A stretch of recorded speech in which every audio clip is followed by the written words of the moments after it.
Times. With the times, you're playing the lute. Yeah, and it sounds pretty good, right? Discover is accepted at 99% of places that take credit cards nationwide.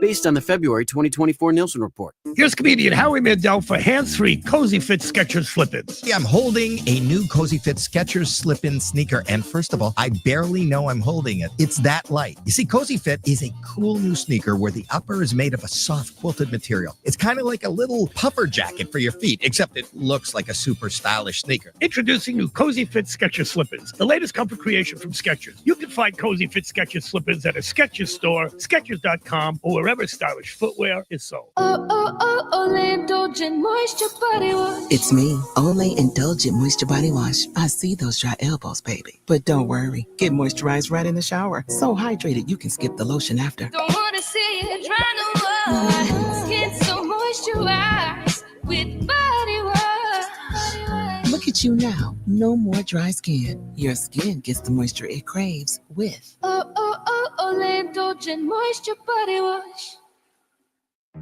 Time's running out to find the perfect Mother's Day gift, but it's okay because Macy's is here to help. Shop our annual Mother's Day sale and you'll find gifts that'll make mom say, that's exactly what I wanted. There are diamond necklaces and pendants 30 to 55% off. Handbags from Karl Lagerfeld and Calvin Klein 30% off. And designer fragrance gift sets boxed and ready to give. How easy is that? But don't wait any longer. Mother's Day is Sunday and the sale is happening now at Macy's. Savings off already reduced prices. Exclusions apply. Ozempic, but in a pill, is now available from Future Health. Future Health Weight Loss. Number 1 on your car radio preset and the new and improved iHeartRadio app. WINZA in Miami. WMIB FM HD2 Fort Lauderdale. Free never sounded so good.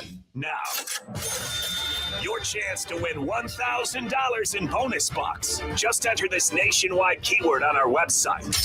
Fun. Fun. That's fun. Enter it now at foxsports940.com. Broadcasting live from the Fox Sports 940 Anajar and Levine Accident Attorney Studios. Call 1-800-747-FREE. That's 1-800-747-3733. 1-0 pitch. Stowers cracks that one out to center and deep. Siri is back. He looks up and it's gone. The Marlins waste no time. Kyle Stowers with a 2-run shot, and they take a 2-0 lead in the first. Miami Marlins baseball is on deck. 2-1. That kicks away from Rodriguez. Hill breaks for the plate. There will be no throw. And on a wild pitch, the Marlins walk it off again. 1-2. Conine lifts out to left field. Tommy Pham working back to the warning track. So is Sawinski. They look up and it's gone. Griffin Conine to left center. And we're tied at 2 in the 7th. Marlins on deck. Brought to you by ADT, the official smart security partner of the Miami Marlins, and Norwegian Cruise Line. Experience more at sea. Let's head out to the ballpark. Here's your host, Steven Strong. All right, nice job, Jack. Welcome live from Lone Depot Park in Miami on an 85-degree Wednesday afternoon. It's toasty, but the roof and the walls are ajar. You're listening to Miami Marlins baseball on the radio, Fox Sports 940. Miami. Game 36 of 162. How about Jesus Sanchez last night? He played hero in the 10th inning. The Marlins walked off the Los Angeles Dodgers yesterday 5-4 to get right back in this series. Miami now has 5 walk-off wins this year. That ties the San Francisco Giants for most in all of baseball. And with a victory today, the Marlins can finish up this homestand with a 3-3 record.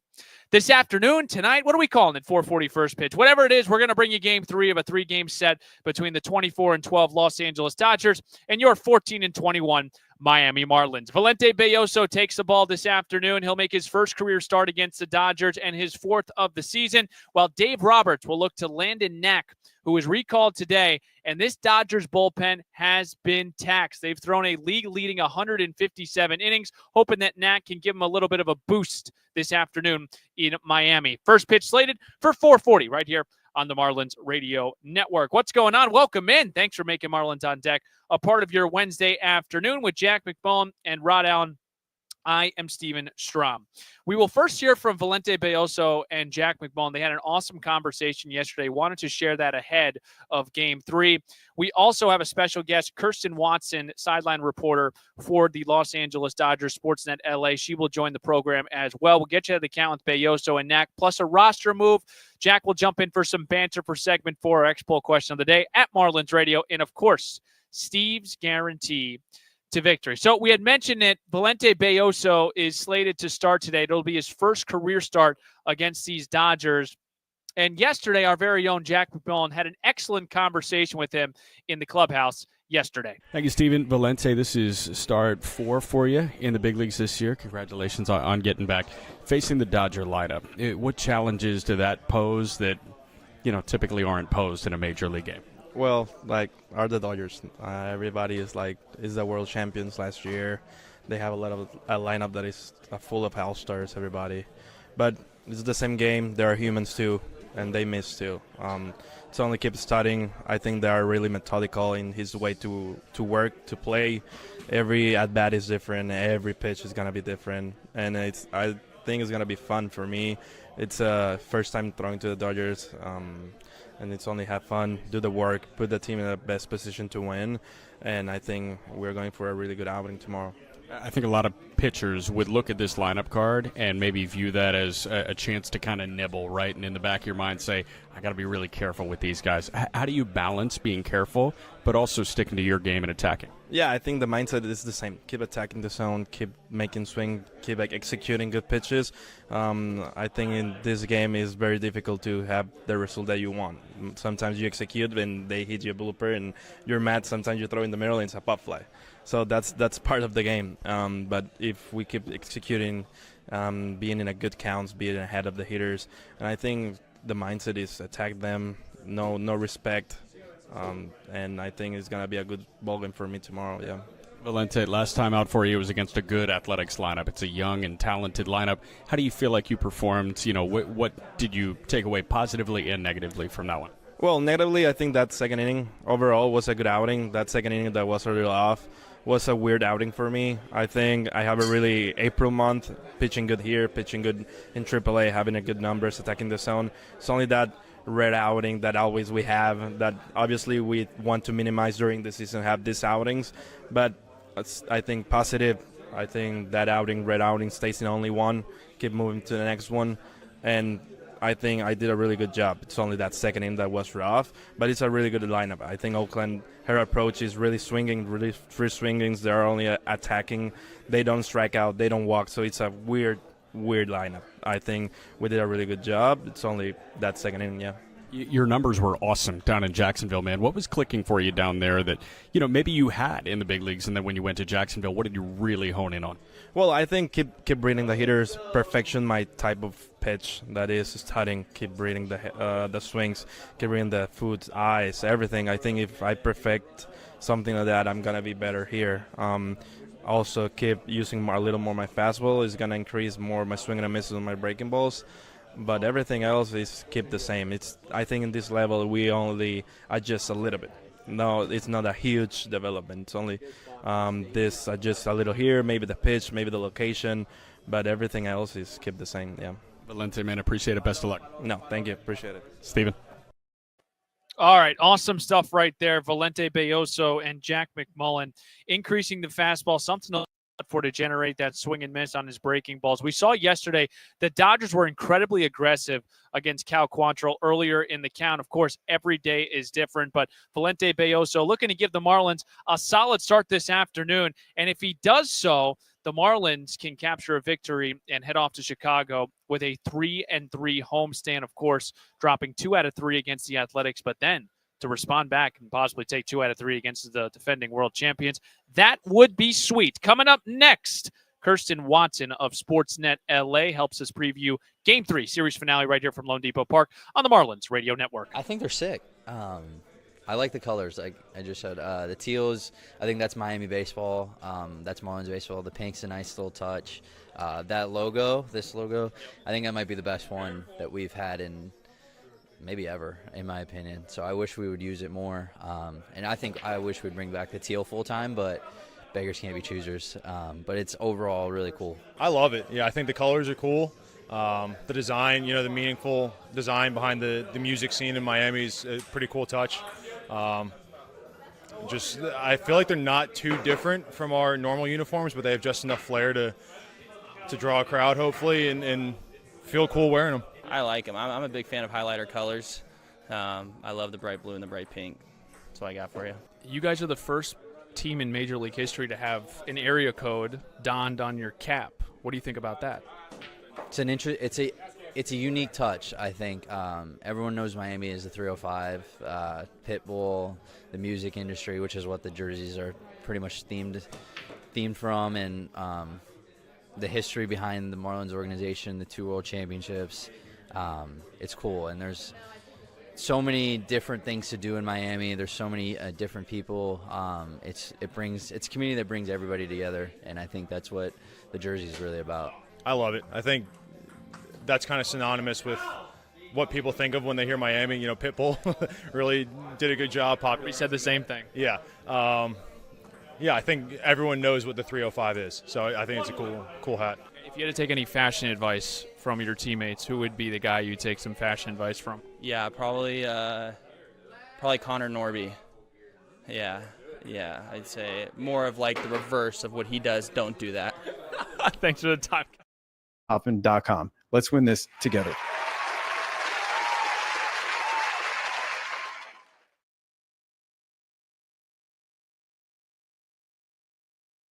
Welcome back to Marlins on Deck here from Lone Depot Park series finale between the Marlins and the Dodgers. Steven Strom, and very happily joined by Kirsten Watson, sideline reporter for the Dodgers on Sportsnet LA.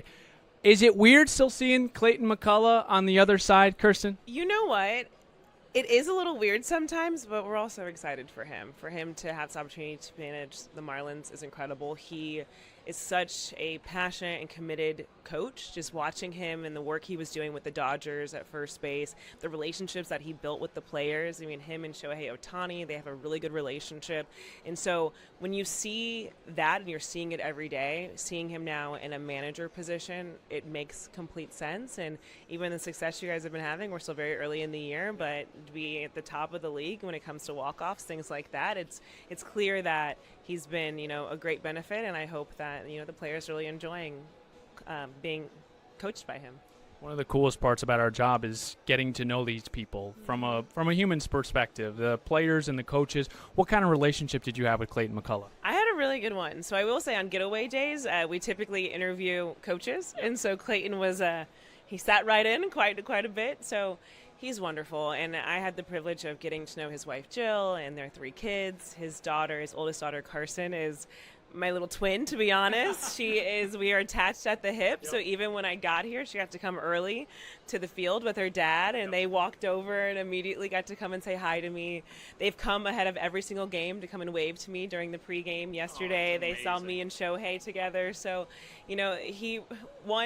Kyle, his son, is going to be quite possibly one of the greatest baseball players we might see him running around here. So athletic, so talented, so he just loves the game so much. And so whether it was him, it was always him, Miguel Rojas' son, Freddie Freeman's son, Charlie, all of them. We had quite a little crew, and they would be out here sometimes catching fly balls in the outfield, doing different things, preparing themselves. So that's definitely the future of big league baseball. Okay. So Kyle is an insane athlete. Excited for him.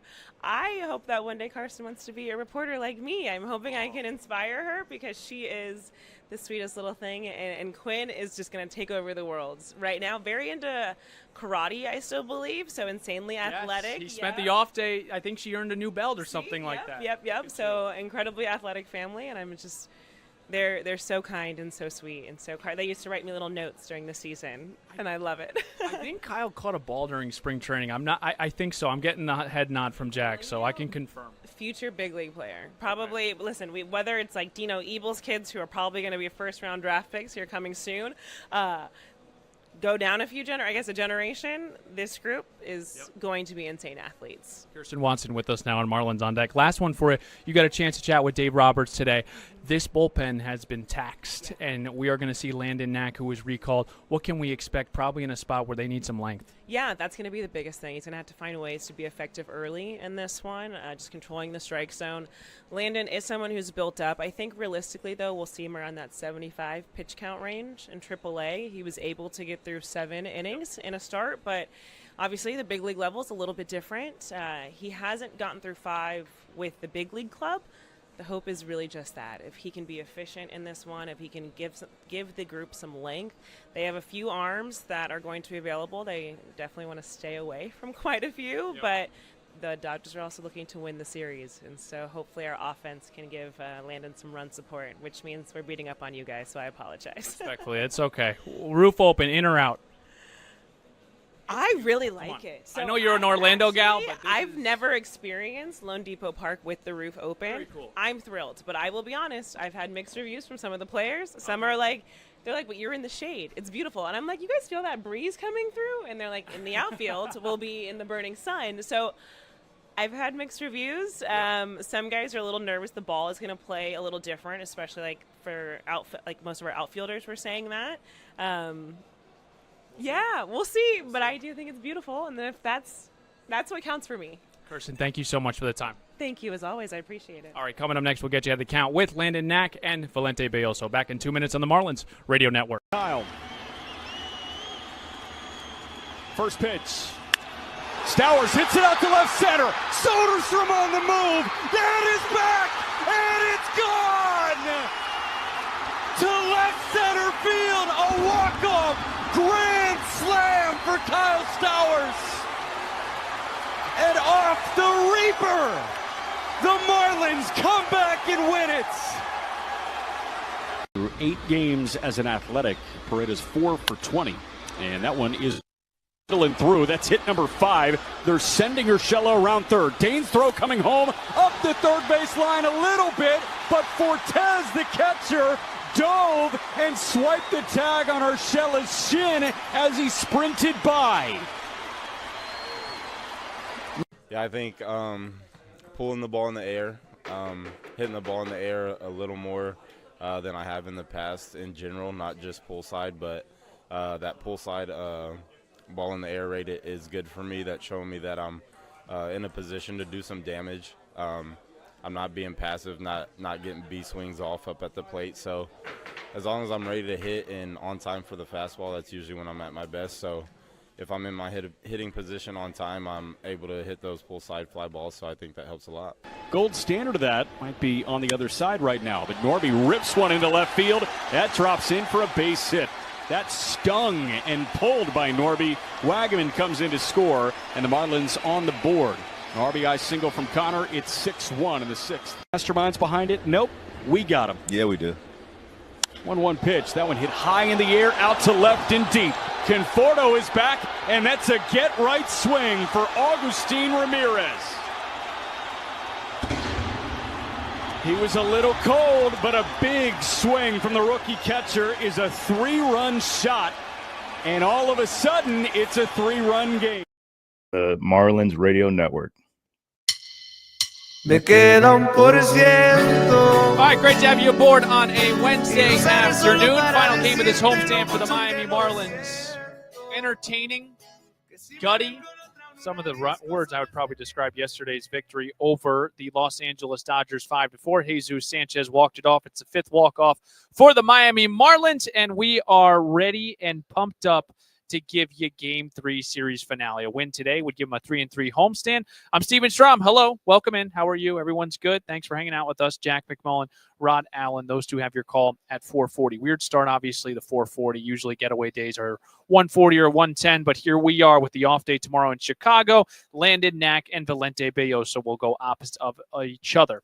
Let's get you ahead of the count. We'll start here with Landon Knack. He was recalled from OKC to start tonight, 27-year-old right-hander. He comes into Wednesday with a 1-0 record in 2 starts, 1 appearance from the bullpen. Now it's 7.27 ERA. Take that with a grain of salt because the ERA is blown up after giving up 5 runs to the Nationals on April 9th. The other 2 outings, 4 1/3, 2 runs, and 2 innings of shutout ball in that Tokyo game against the Cubs. So again, the ERA is going to be inflated with such minimal starts, but here we are with Landon Knack, who will start. Nickname is Snacks. I just needed to share that. I just thought that's an awesome nickname.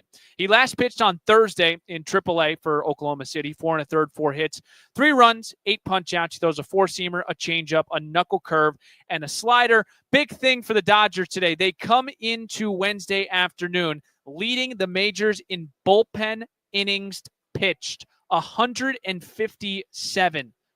That is unbelievable.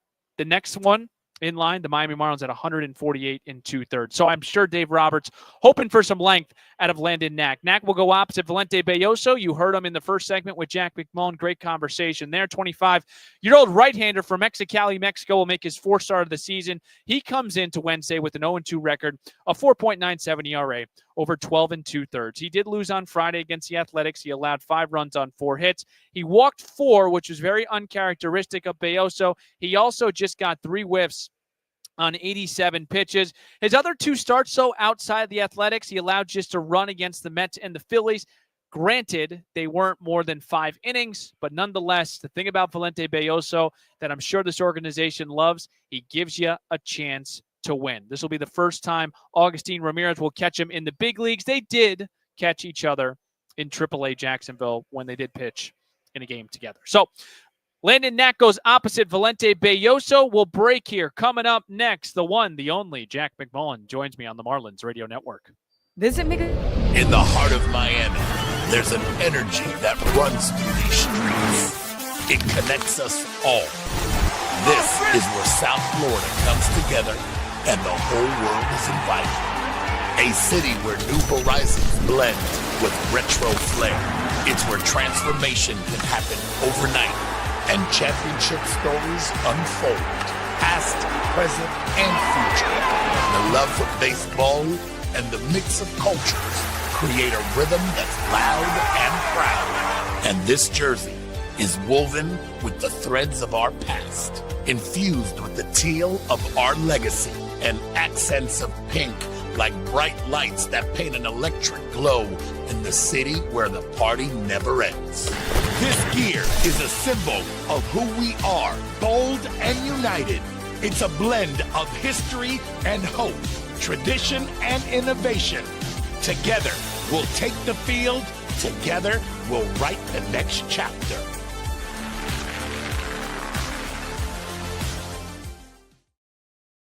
Pitcher Anthony Banda. Now a southpaw Dreyer, his 0-1 pitch. That one is slashed up the gut and throw for a base hit. Dane stays hot. He plates Xavier Edwards from third base, and it's an RBI single. Fish on the board right away. 1-0 in the top of the first. 5-5 ball game, top of the 10th. Pitch on the way. Line drive, that's a base hit. Sanchez delivers. It's a gapper. He's rounding first. He'll get at least 2. It's kicked around in center field. Sanchez is going to try for third. Here's the relay, and it's not going to get there in time. Sanchez over to third base with an RBI hit, and the Marlins have the lead in the 10th. Velocidades reales varían. Velocidades se reducen después del uso de 30 kilómetros por línea. Los límites de danzas y los ahorros reales varían. 1-0 pitch. Sanchez with a line shot up the gut and through. Edwards comes in to score. And how about these Marlins, man? Jesus Sanchez, the hero. A walk-off single up the gut through 5 infielders. And these fish don't quit. They down the Dodgers. A walk-off single for Sanchez, and it's 5-4 Marlins in 10. Jesus Sanchez delivering his 3rd career walk-off hit for the Marlins and Miami's 5th walk-off win of the season. That is now tied for first with the San Francisco Giants. Steven Strom, the man you heard over the radio, is Jack McMullen. He also joins me right now. Jack, Marlins needed to earn that one. I know we talked about it in the post-game show. We'll do the Liam Hicks robbery of a home run. Calvin Fauché should have punched out Ohtani. Yeah. Dane Myers, 105 off the bat with the bases loaded and no out, 1 out to end the inning with a double play.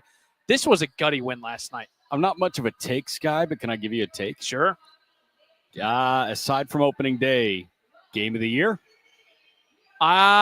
It's tough with the Stowers Saturday stuff. I know, but it felt like the Marlins based were with the out team, of that one for a while. You know what I mean? Like, it felt like the fish were out of it. There was this back and forth thing yesterday, and you had the flair of the reigning World Series champs and Ohtani hitting a ball to the second deck and right, and Freeman following too. Like, the story there, all of the chapters were very beautifully written, and it's always great when the Marlins win the last chapter. Yeah, it's a good – I'm trying to think. I'm not sure just because it was Mason Miller and it was 102. I think I'm still going to go opening day, that Athletics Grand Slam, and then this is right there. I mean, that is number 3. It's fine with the bronze. Yeah, you're on the podium. Yeah. We're good. Good.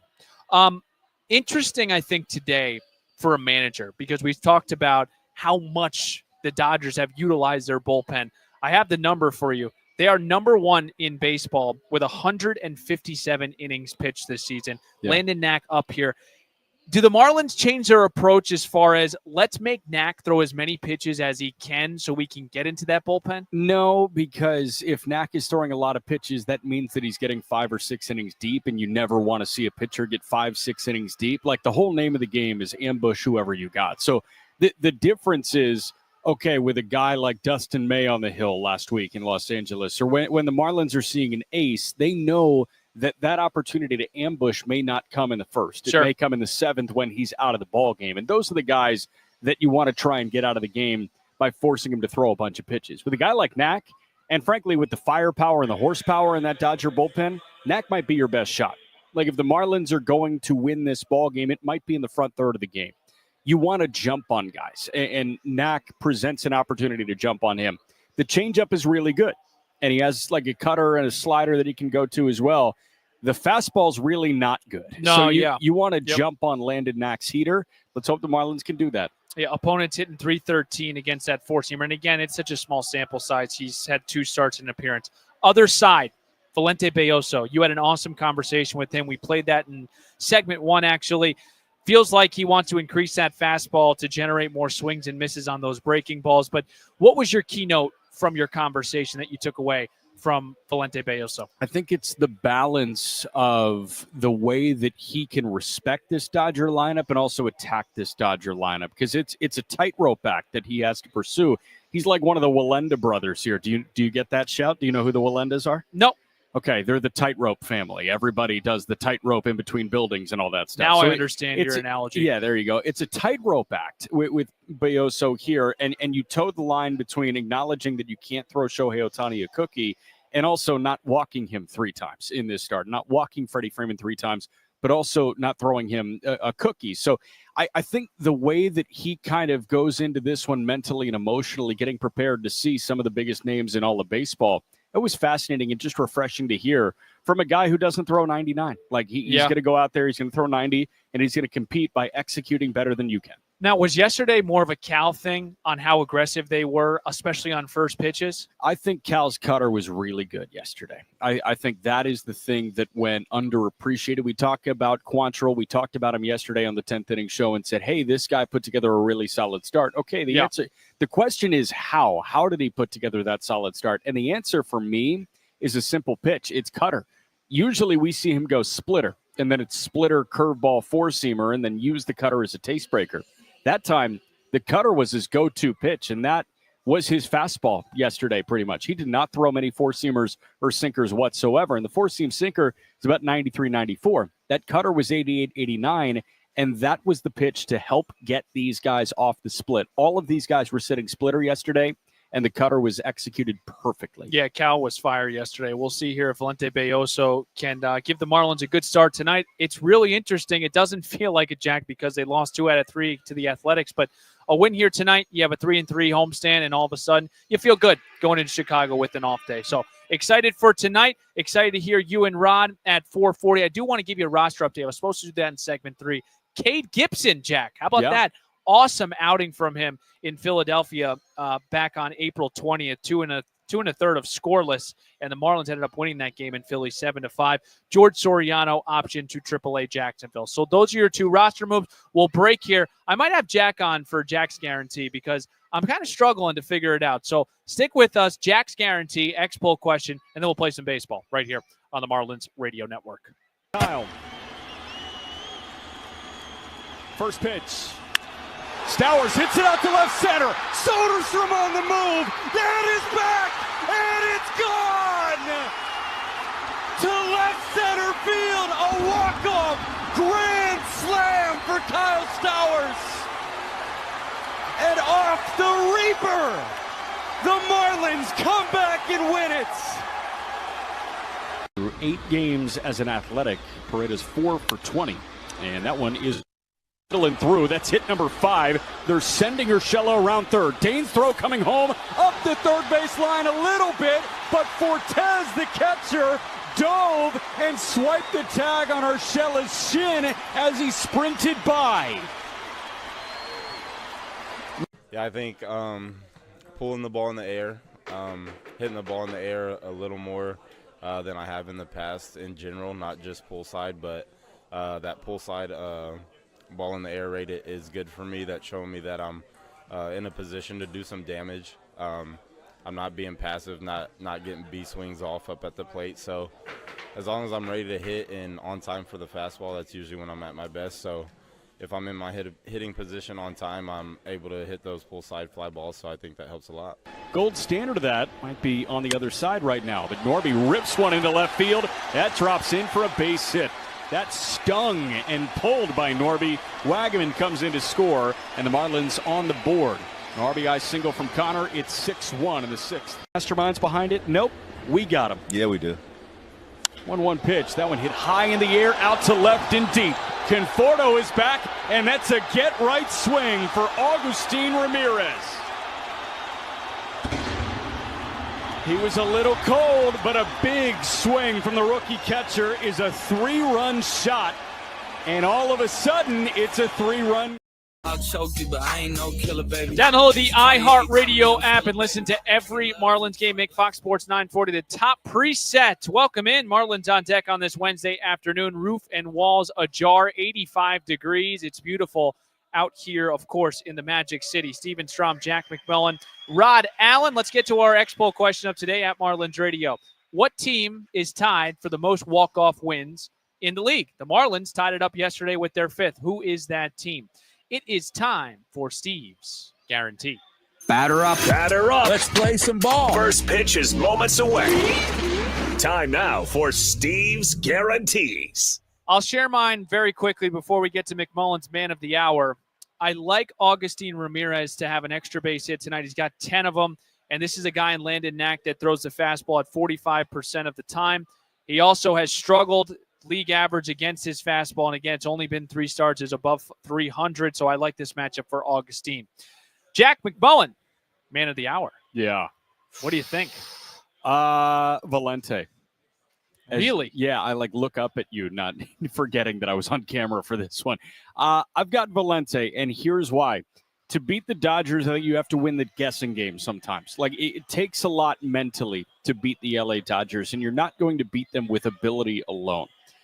And Valente has an opportunity to win a chess match here, and he can mix and match his way. So give me Valente. I quality start. I don't think Valente is going to get the leash to go 6 innings here. Sure. Because that would include 3 turns. But if you give me 2 turns for the order and 1 run, I'm a really happy camper. Sign me up. That is my guarantee. Valente, 2 turns through the order. I'll call that 5 innings, a 1-run ball. Excellent stuff. Okay, Jack. You will hear Jack and Rod here as Rod Allen actually just walked in for 41st pitch. Do one more of these. Don't miss a moment of Marlins action. Download the iHeartRadio app. Make Fox Sports 940 the top preset, and then listen to every Marlins game. Folks, I hope you got the itch for first pitch, because when we come back, Jack McMullen, he paints the picture. Rod Allen, he's ready to rock. Starting lineups in first pitch is right around the corner. Thanks for tuning in to the Marlins on Deck pregame show. I'm Steven Strom. Let's flip the M together, Miami. Marlins baseball is next. This is the Marlins Radio Network.